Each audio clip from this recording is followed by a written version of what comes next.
myself in the mouth. Welcome back, everybody. Happy Thursday. It's been another crazy week. I can't believe it's nearly the end of February already, but that's because we keep ourselves busy for us indiepreneurs, musicpreneurs, and makers of epic music. Just like my guest tonight, Dante Frisiello, all the way from Washington, D.C. If you don't know me by now, my name is Emma G. I am a singer, songwriter, author of the book My Life, My Songs, My Healing. I am a youth empowerment coach using music and songwriting as a form of therapy for young people to learn how to find their voices and become their true magical dope selves that we know that they are destined to be. And of course, what better way to exemplify that process, that journey, that healing, that magic that is in the music than to speak with other songwriters from around the country and the world about how music has played a key role in their development, healing, growth, and, you know, just being awesome in life. And Dante, you are totally an example of that dopeness. How are you, my love? Thank you. That's very nice of you. I appreciate that. I'm doing great. Like they are. Awesome. Thank you. I'm doing great. Yeah. That's so good to hear. I like when people are doing well. You know, it's better than the alternative. So tell me, for those who don't know who you are, who are you? What's your name? What's your number? I'd like to get to know you. Sure. Well, this is why I don't do comedy. You're gonna need to work up to the phone number. I need at least 30 minutes of Zoom talk before that. I'm here for it. My name's Dante, and I primarily play guitar, and I'm a composer. And I write music in a few different styles. My primary style is like progressive metal, instrumental, kind of like fusion inspired harder rock music. And I have a new project out that I just announced, and we have a 5-song EP coming out this year. The project is called Fly in Formation. And that's my big main project.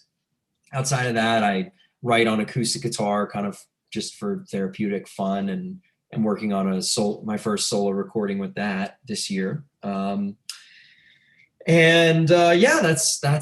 about it.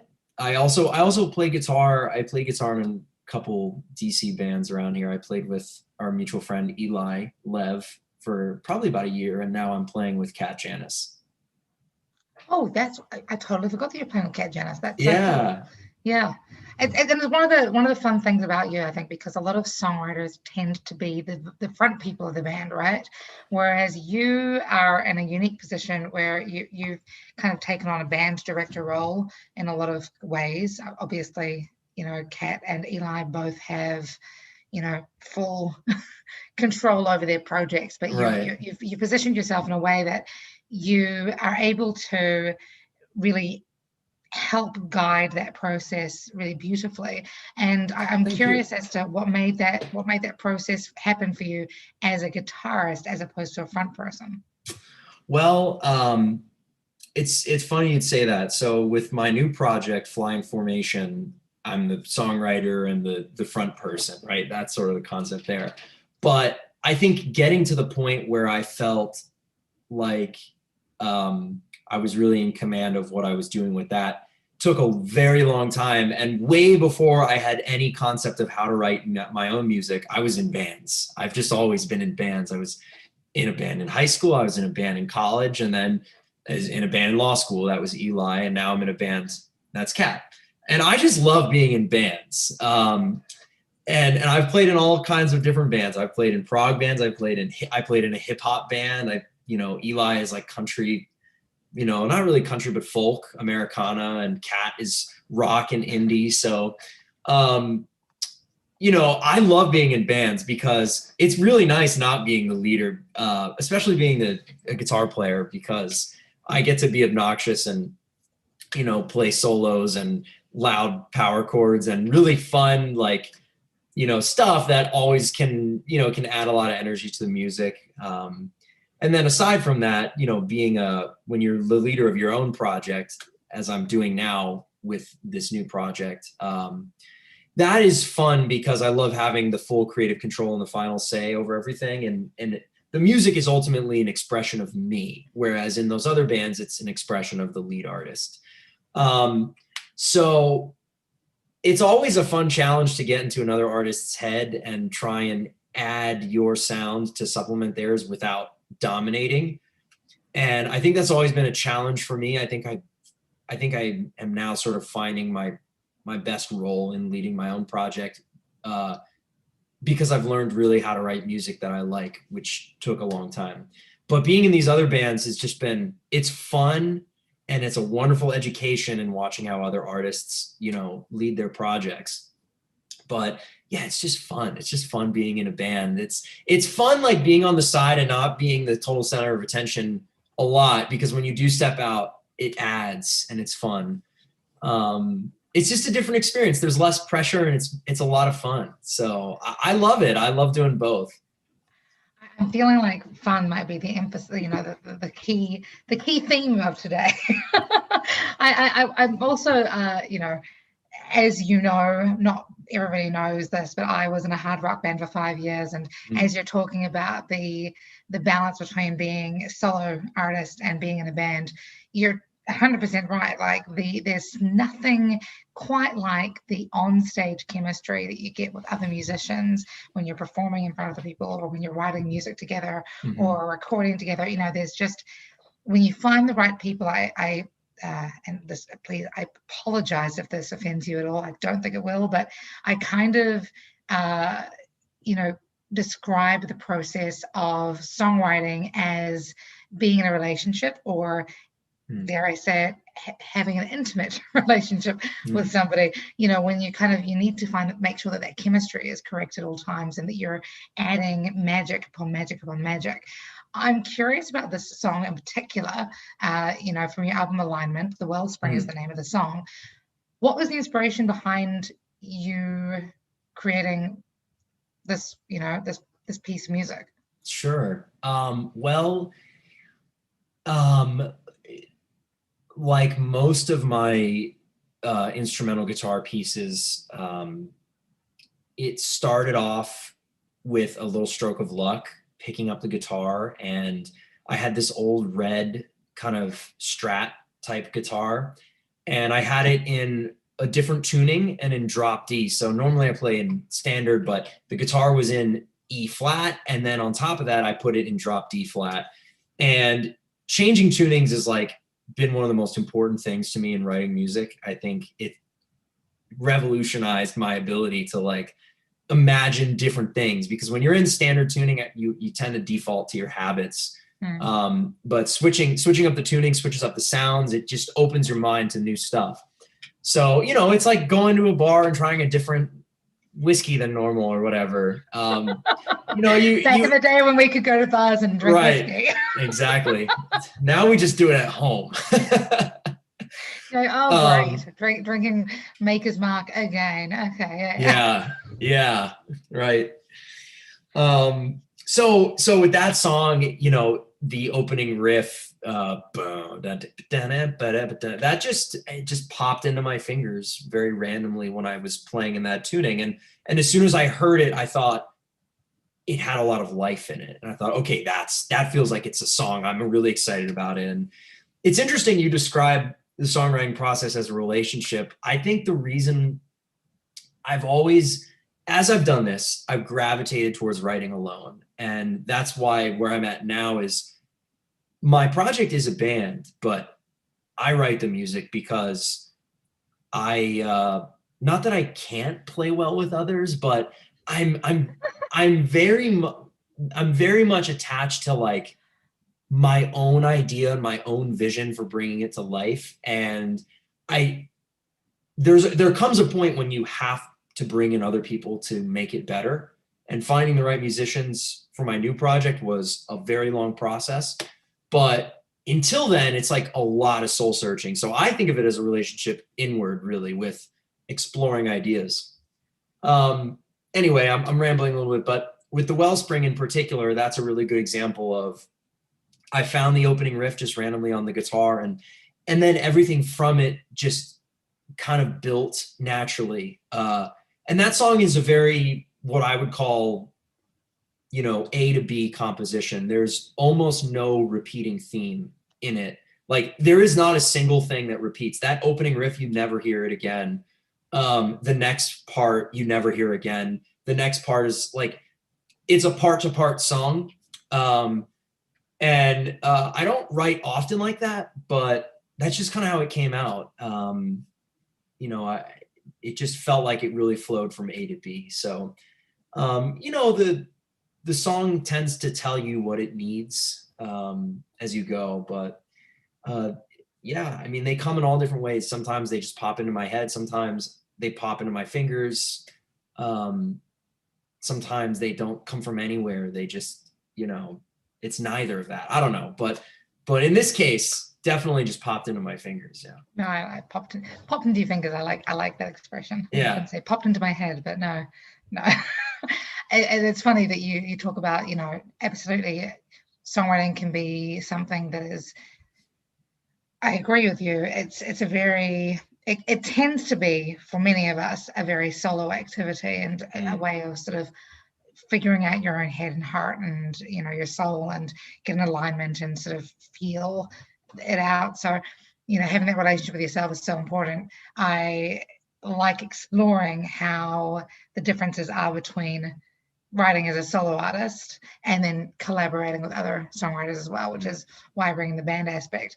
But, you know, it's you've got to know how to play well by yourself in order to play well with others, right? So Yeah. no, I love that. So tell me, what was the biggest breakthrough that you had while writing The Wellness? While writing this particular song? Mm-hmm. Yeah, so actually this is a good example. This song in particular, like the middle section, there's a middle section where it kind of gets really soft and more ambient, and then it builds into a guitar solo that kind of carries through into a synth solo, which carries through into like a unison riff breakdown type of thing. And that guitar solo kind of was the sort of peak, like a peak moment. I think when I just kind of found the chords that were working, it felt like it was really adding a lot of drama. And then I you know, put together the chords and felt like they were really exciting. And they're very simple, but they were exciting. And then I like to do is, once I have a little section that I like, I just start to jam over it, play leads and improvise and see what comes out, because my music is instrumental, so I don't sing. So that's kind of what I think is the equivalent of a singer, you know, riffing out, trying to find a vocal line. So like the first lines of that guitar solo, when I found it, it felt like I really sank into it, and it just felt really right. And until this point, with the music I have released up until this point, you know, this song we're talking about, I hadn't had a lot of moments like that. And I think I took the Wellspring and I basically said, okay, this is my favorite song from this album, and why? And I think it was really coming in, how I fell into that moment with the guitar solo, how I tried to put different ideas together into this one composition. God, I'm saying I so much. I sound like such an egotistical person. But no, you know, this is your process. Well, yeah. This is to the point, like to the same point. Yeah. When you talk about, you know, your obnoxious guitar solos, can we just like stop that kind of talk for a minute? Like, no, you're fucking talented. Oh, so well, like, thank you. Stop talking down yourself, yo. Oh, I appreciate Celebrate yourself. I appreciate it. So I guess the point I'm trying to make is, when I got to that, what is it that I really liked about this song over the rest on the album, is that it felt like it really had an emotional depth. And I just looked at why, and I looked at, you know, the tuning and some of the chords I used and some of the ideas that I latched onto and kept in the song. And I basically, used this song as the foundation for my entire next album, which is the Fly in Formation album.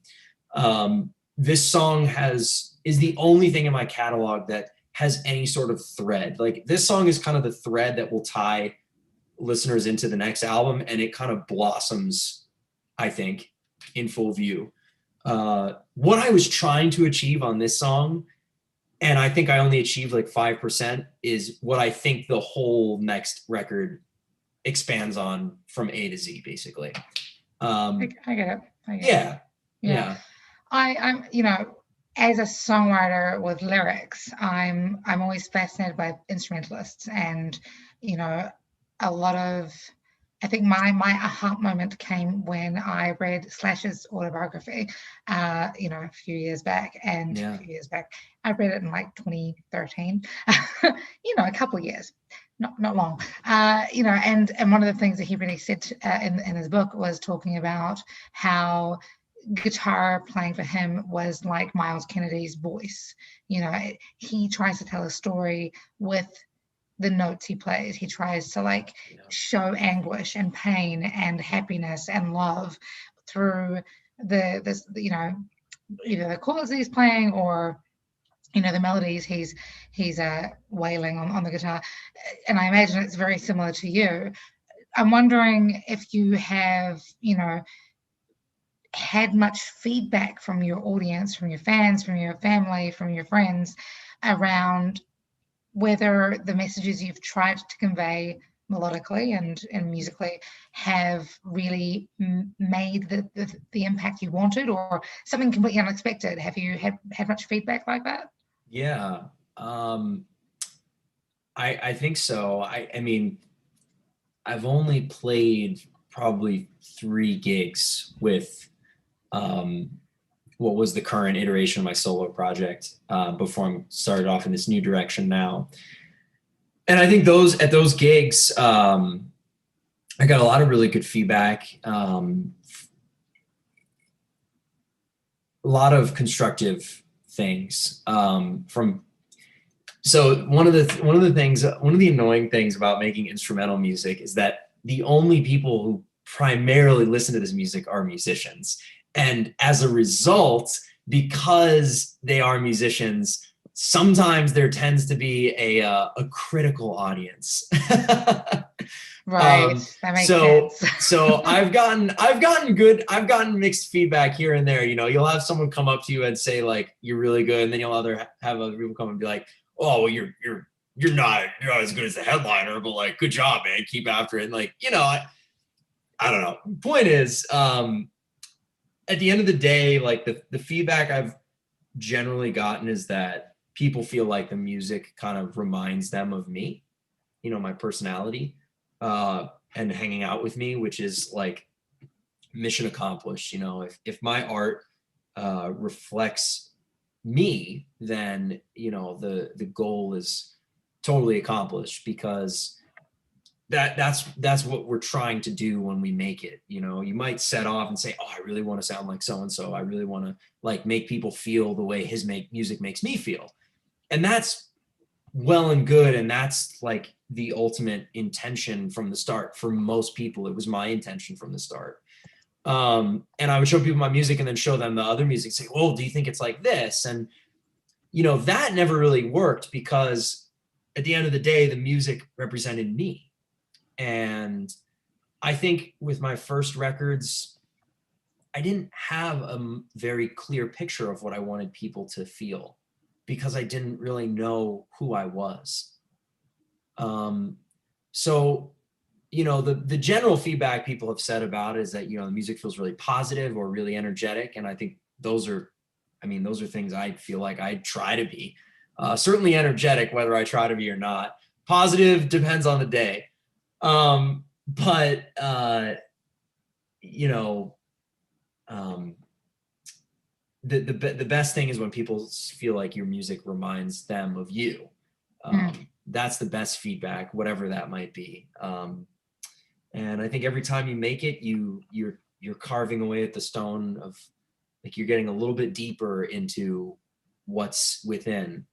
And, you know, that's like ultimately why I do this, because I love the feeling when I started, but what I really got excited about was, okay, if it feels good now and I don't know anything about theory that I want to know, and I don't know anything about programming drums, and I don't know anything about this, where will I be in 5 years when I've learned so much stuff? And now I'm sitting here after that point, I'm like, okay, I've learned a lot of the real basic stuff to make the music I want to make, like more complex, progressive, proggy, whatever type of stuff. So now it's like, okay, I've got all the basics down and I feel competent.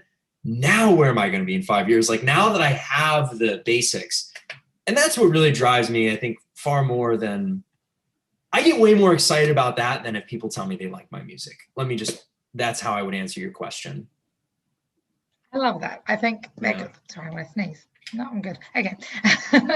I think that goes again to your point before about knowing yourself as a solo artist, as opposed to always being in a band and, sort of figuring out what that looks like, really having that self-awareness and self-respect and love and, all of the things that we selfishly, you talk about being obnoxious, but I think it's one of those things of, being a musician is one of the purest forms of just learning who you are without apology. Yeah. Right. No, I love that. I love that completely. And I almost feel bad now for the kind of feedback that I get from my fans and audience, because you're completely right. It's not about it's not about the not always about the kudos. Sometimes it's just about it depends on the story you want to tell. I'm obnoxious. It's fine. I get it. I don't think you're obnoxious. What are you talking about? It all depends on the story you want to tell. I think that the thing I love about your music is I feel like it's very vivid and visual and clear, and your lyrics are very much like you walk away from listening to one song and I know exactly what you were trying to say, and that is storytelling. I think you could listen to my music and be like, what the hell was he trying to say? I don't know what any of that was. But I guess it sounded kind of cool. So I think there's different approaches, and at the end of the day, as long as we're kind of being ourselves, like you said, without apology, that's really all that matters. Yeah. And that's the most exciting thing, is that, it keeps you feeling alive when you look at it that way, I think. For sure. When you talk about being a storyteller, I've actually learned about this recently. The four, I can't remember what they are, the 4 types of human being. Do you consider yourself a storyteller, or do you consider yourself, whatever the other 3 are? Do you know what I'm talking about? I don't, actually. Okay. I'm going to Google it while we're talking, just so that I don't feel like I'm going down a weird path. Oh, nonetheless, when it comes to, this particular song, you've talked about how this popped into your fingers, and it's given you some insight into your own development as self, in ways that other songs might not have done as easily. Is there anything that you wanted to achieve with this song that you are either unsure it has achieved, or you're unsure if or just hasn't done what you hoped it would do? Does that make sense? Yeah. Well, it's instrumental music, so no one listens to it. So I don't think it's done anything.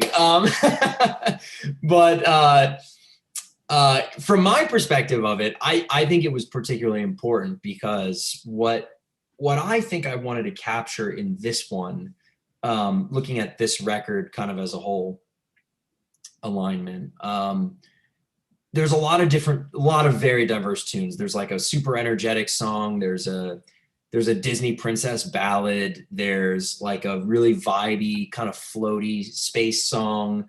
There's an acoustic classical guitar ballad.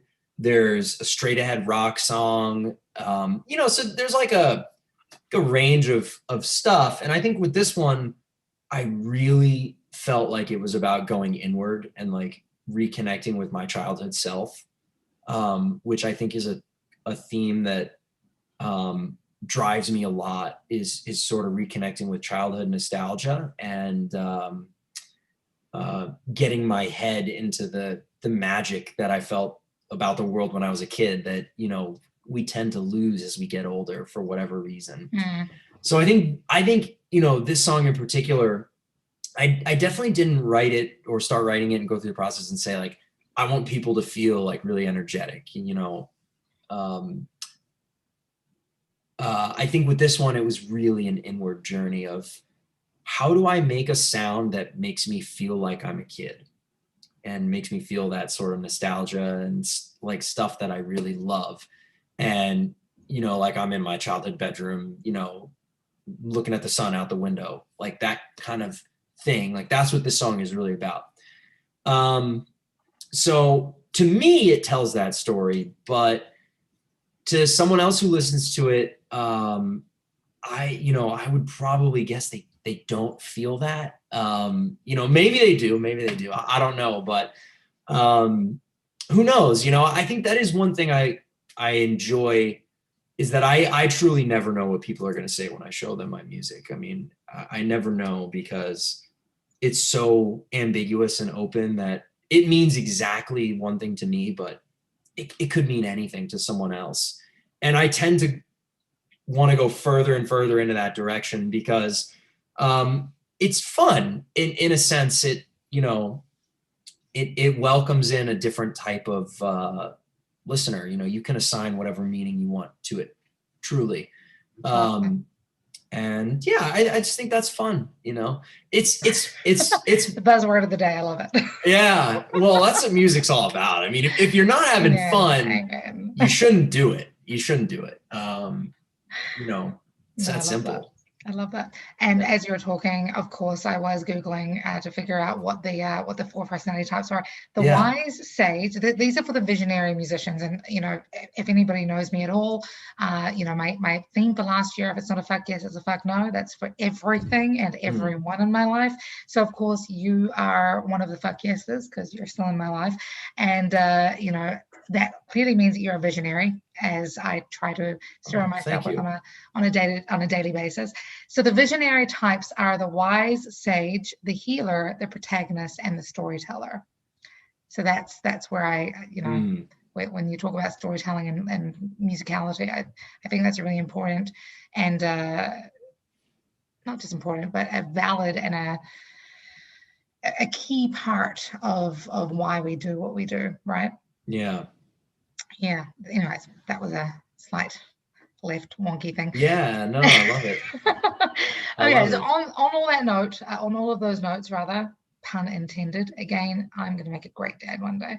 Let's have a listen to your song, The Wellspring. I'm super excited to share this with everybody who's watching and will watch, because this is on YouTube, and, you know, content is forever on YouTube. But do you have any way that you want to introduce this song in particular? Oh, not really. I've been talking about it a lot. So there you go. You heard. This is me trying to be a kid in this. I love it. I love it. And you know, honoring your inner child is what we're all about. I love it. Here we go.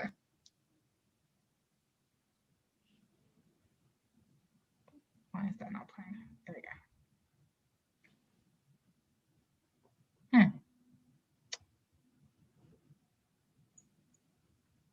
Let's try that again.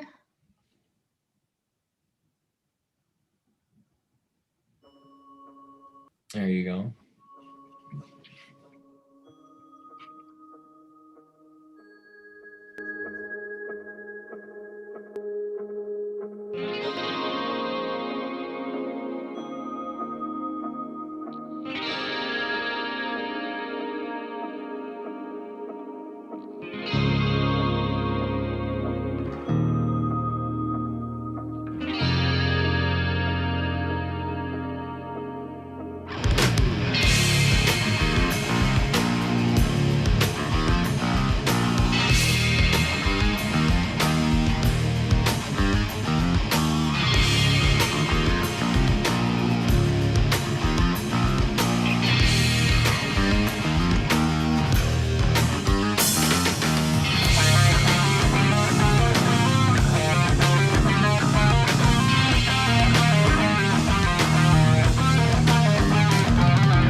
Amazing.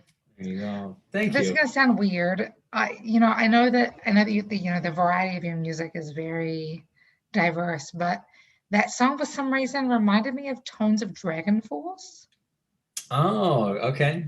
I don't know if it was like the other instrumentation or and Yeah. like obviously you're a lot more chill than Dragon Force because Dragon Force is a little bit too much sometimes. But no, that was I mean I dig it. I dig it for Oh, this thank mood. you. Thank So you. I appreciate it. it's That cool. I was trying to tell you sometimes it's hard to tell, but that second solo is actually a keyboard. Right. No, but it's got like it's not like a normal sounding keyboard. It's got some It's sort like of a super distorted, really shreddy, like inspired by Dream Theater kind of thing. Yeah. that makes sense. That Yeah. makes sense. I'm Yeah. digging back into my history as a rock metal goer back in the day when I wasn't living in DC, and because New Zealand's full of nothing but heavy metal and rock music. So that's cool. That's cool.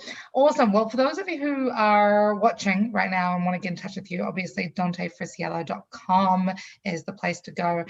He's terrible at writing bios, but we're going to work on that. And of course, I don't Dante like talking Frisiello. about myself.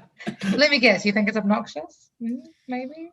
I just like to let the art speak for itself. Maybe that's why no one listens to it. That's valid, that's valid. And it does a great job of speaking for you. So Oh, thank thank you, you. thank you, thank you. Thank you. I appreciate it. Your musicianship, your input and impact on the DC DMV music scene is felt and Oh, thank you. honored, and I'm really grateful for all that you do, and I'm super Sure. excited for this album and your upcoming projects and Thank everything you. else that's happening. Thank you. And of course, if you want to say, so anybody who's watching right now, feel free to reach out to him and give some love and buy the album and do all the things. In the meantime, that's all we have for tonight. Of course, I'm back on Monday for another episode of The Songs That Changed My Life, chatting to different musicians and songwriters from around the world about the songs that changed their life. And of course, my name is Emma G. Have an amazing week on purpose. Be good, be kind, spread love like it's going out of fashion. And please don't forget to change your guitar strings on a regular basis. Otherwise, it'll cut your hands up and it's never fun. Agreed.